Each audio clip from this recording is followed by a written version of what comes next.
অদৃশ্য নেতা তারা, অদৃশ্য নেতা।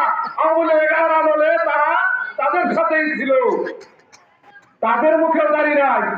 তারা হল ইসলামী দল। তারা কোন মাদ্রাসায় করছে এরকম কোন মাদ্রাসা যাইতে পারবে না।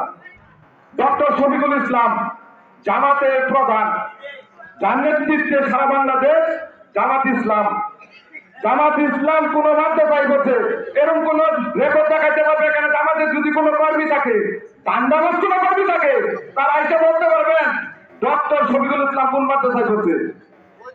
তাহলে তারা কিভাবে ইসলামী দল হয়? তারা কি ইসলামী দল?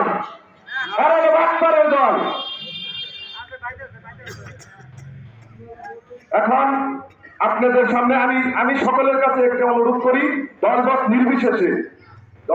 নির্বিশেষে আমাদের এলাকার উন্নয়নের জন্য আমাদের 4 নম্বর ওয়ার্ড মুক্তাগাছার মধ্যে অন্যতম একটা ওয়ার্ড, সারা মুক্তাগাছা বাসী জানে, সকল নেতৃবৃন্দ জানে। এখান থেকে মুক্তাগাছা আন্দোলন সংগ্রামে সব সময় সবচেয়ে বেশি আন্দোলন সংগ্রাম এখান থেকে হয়েছে।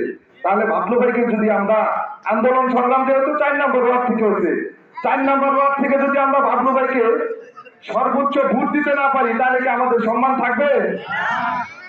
আমরা যদি বাবলু ভাইকে 4 নম্বর ওয়ার্ড থেকে সর্বোচ্চ ভোট দিই, সারা মুক্তাগাছার মধ্যে এই 4 নম্বর ওয়ার্ড সর্বোচ্চ কাজ হবে এবং 4 নম্বর ওয়ার্ডের সকল মানুষ সবচেয়ে বেশি নিরাপদে থাকবে। আপনারা দলমত নির্বিশেষে আমাদের সাথে আছেন। আমাদের রাজ্জাক হাজী সাহেব বলছে আপনারা আমাদের পাশে আছেন, আসেন আমরা আপনাদের পাশে থাকবো, সবসময় পাশে থাকবো। বিএনপি জনগণের দল, বিএনপি জনগণের জন্য রাজনীতি করে। বিএনপি 17 বছর আন্দোলন সংগ্রাম করছে শুধু এই ভোটটি, নিজের ভোটটা নিজে যাতে দিতে পারি এর জন্যই। আমরা এখন নিজের ভোট নিজে প্রয়োগ করার মতো একটা পরিবেশ আসছে। আপনারা সকলে আসেন, নিজের পছন্দ মতো প্রার্থীকে ভোট দেন।